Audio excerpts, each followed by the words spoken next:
नमस्कार, मैं सपना ठाकुर और आप देख रहे हैं लाइव न्यूज दिल्ली। आइए रुक करते लाइव न्यूज दिल्ली की खास बड़ी खबरों की ओर।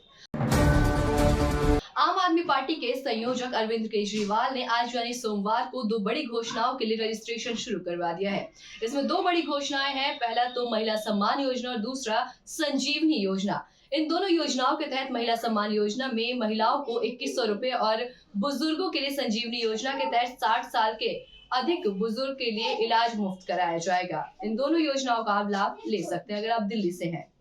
अरविंद केजरीवाल ने बुजुर्ग लोगों और महिलाओं से अपील की है कि वे अपना मतदाता पहचान पत्र तैयार रखें। इन योजनाओं के तहत दिल्ली का मतदाता होना जरूरी है। पार्टी मुख्यालय में आयोजित प्रेस वार्ता में उन्होंने ये भी कहा कि लोग ये भी जांच लें कि उनका वोट कहीं काट तो नहीं दिया गया है।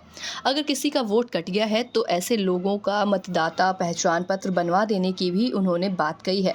केजरीवाल ने मुख्यमंत्री महिला सम्मान योजना में 35 से 40 लाख महिलाओं और संजीवनी योजना के तहत 10 से 15 लाख बुजुर्गों को लाभ मिलने का दावा किया है। केजरीवाल ने कहा कि वो स्वयं मुख्यमंत्री आतिशी और मनीष सिसोदिया लोगों के पंजीकरण फॉर्म भरवाएंगे। आम आदमी पार्टी के लिए अभी तक का दिल्ली का ये पहला ऐसा विधानसभा चुनाव है जिसमें आपने चुनाव प्रचार में माइक्रो मैनेजमेंट पर पूरी तरीके से फोकस बढ़ा दिया है। आपकी रणनीति इसके माध्यम से हर विधानसभा क्षेत्र में हर मोहल्ले की हर गली तक पहुंचना है। आपकी ओर से चुनावी मैदान में उतारे जा चुके प्रत्याशी जहां अपनी दमखम दिखाने के लिए अपनी टीमों के साथ चुनावी मैदान में है। आम आदमी पार्टी हर विधानसभा क्षेत्र के लिए अलग से चुनाव प्रबंधन की रणनीति तैयार कर चुके हैं। रणनीति के तहत हर विधानसभा क्षेत्र के लिए अलग अलग योजना बनाई गई है, जिसके तहत विधानसभा क्षेत्र में उच्च मध्यम निम्न वर्ग और झुग्गी झोपड़ी वाले इलाके में बांटा गया है। इनके लिए चुनाव प्रचार के अलग अलग प्लान बनाए गए हैं। यूपीपीएससी और पीएसीएस की परीक्षा बीते दिनों संपन्न हुई, जिसको लेकर के उसमें एक सवाल पूछा गया जो कि अब वायरल हो रहा है। तो वहीं अब आयोग पर सवाल को लेकर के कई सारे सवाल भी खड़े किए गए हैं। दरअसल इसमें सवाल पूछा गया था कि ट्यूब पंचर कैसे ठीक किया जाए, इसके लिए 4 ऑप्शन भी दिए गए थे। और ये सवाल पूछने की वजह से आयोग जो है उस पे कई तरीके के सवाल भी उठ रहे हैं। उत्तर प्रदेश लोक सेवा आयोग ने एसडीएम और डिप्टी एसपी समेत कई पदों पर भर्ती के लिए परीक्षा देने गए उम्मीदवारों से एक सवाल पूछा कि साइकिल ट्यूब में पंचर को ठीक कैसे करें। इसको लेकर ही अब ये वायरल हो रहा है। आयोग ने पेपर में 45वें नंबर के सवाल में पूछा कि साइकिल ट्यूब में पंचर को ठीक करने के लिए सही क्रम चुनें। इसके लिए 4 ऑप्शन दिए। पहला, सामग्री के सूखने तक इंतजार करें। दूसरा, टायर और ट्यूब को निकालें और चेक करने के लिए पानी में डुबोएं। तीसरा, टायर ट्यूब को ठीक करें। चौथा, उस स्थान को मार्क करें और पंचर ठीक करने वाली सामग्री लगाएं। इसके लिए 4 अलग अलग विकल्प दिए गए और सही क्रम में चुनने को इसे कहा गया। इसी सवाल को लेकर अब सोशल मीडिया पर बवाल मच रहा है।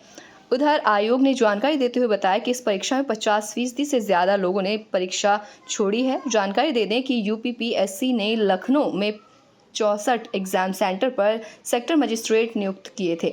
लखनऊ के 64 एग्जाम सेंटर परीक्षा हुई। परीक्षा के लिए कुल 28,413 छात्रों को एडमिट कार्ड जारी हुए थे, लेकिन पहली पाली में 15,103 उम्मीदवार नहीं पहुंचे, जबकि दूसरे पाली में 15,305 छात्र अनुपस्थित रहे। इस परीक्षा में कुल 30,408 उम्मीदवारों ने परीक्षा छोड़ा। परीक्षा में उम्मीदवारों की पहचान आईरिस स्कैनिंग के जरिए की गई और एडमिट कार्ड पर होलोग्राम लगाया गया। पाकिस्तानी भाभी सीमा हैदर इस बार 5वीं बार प्रेग्नेंट हो गई हैं। जी हाँ, यूं तो प्रेगनेंसी की खबर काफी बार सामने आई है, लेकिन इस बार की जो खबर है उसमें 100% वो सच्चाई नजर आ रही है, क्योंकि सीमा हैदर और सचिन मीना ने अपने YouTube और Instagram अकाउंट पर कुछ वीडियो शेयर किए हैं और अपने प्रेगनेंसी का सबूत भी दिया है। यानी कि सचिन मीना इस बार पिता बनने जा रहे हैं। ऐसे तो सीमा हैदर के 4 बच्चे हैं पाकिस्तानी पति गुलाम हैदर के जरिए, लेकिन इस बार सचिन मीना पापा बनने वाले हैं। सीमा हैदर ने अपने 7 महीने का बेबी बम्प भी फ्लॉन्ट किया है। सचिन मीना और सीमा हैदर के बारे में शायद ही कोई ऐसा हो जो ना जानता हो। पाकिस्तानी भाभी के नाम से फेमस सीमा हैदर की प्रेगनेंसी की खबरें यूं तो कई बार सामने आई, लेकिन कभी इसकी पुष्टि नहीं हो पाई थी। इस बार सीमा ने खुद 2 सबूत दिए हैं। अपनी प्रेगनेंसी की खबर के बारे में खुलासा किया। जी हाँ, सीमा हैदर 7 महीने की प्रेग्नेंट है। फरवरी में वो सचिन के बच्चे को जन्म देंगी। सीमा हैदर ने सोशल मीडिया पर खुद इस बारे में बताया। यूट्यूब और इंस्टाग्राम पर वीडियो भी शेयर किया। प्रेगनेंसी किट को दिखाते हुए उन्होंने कहा, मैं 7 महीने की प्रेग्नेंट हूँ। जल्दी हमारे घर में नन्हा मेहमान आने वाला है। सीमा ने सबूत के तौर पर बेबी बम्प भी दिखाया। साथ ही कहा, ताकि बच्चे को बुरी नज़र ना लग जाए, इसलिए हमने अब तक ये बात छुपा कर रखी थी। हम चाहते थे कि सब कुछ ओके होगा तभी हम इसकी घोषणा करेंगे। इसी साल मई में नेपाल के रास्ते अवैध रूप से भारत आई सीमा ग्रेटर नोएडा के रबुपुरा गांव में अपने प्रेमी सजन मीना के साथ रहती हैं। इसके साथ में उनके 4 बच्चे भी रहते हैं जो कि सीमा के पहले पति के हैं। अवैध रूप से भारत आने की वजह से जुलाई में गिरफ्तार की गई सीमा फिलहाल जमानत पर है। वो कभी भी पुलिस जांच के दायरे में है। दूसरी तरफ उसने राष्ट्रपति के सामने भारतीय नागरिकता के लिए याचिका भी लगा रखी है। अधिक जानकारी और अपनी बात दुनिया तक पहुंचाने के लिए लाइव न्यूज दिल्ली की वेबसाइट www.livenewsdelhi.com पर आप अधिक जानकारी साझा कर सकते हैं। अभी सब्सक्राइब करें हमारे चैनल लाइव न्यूज दिल्ली को और साथ में बेल आइकन दबाना ना भूलें। Live news Delhi.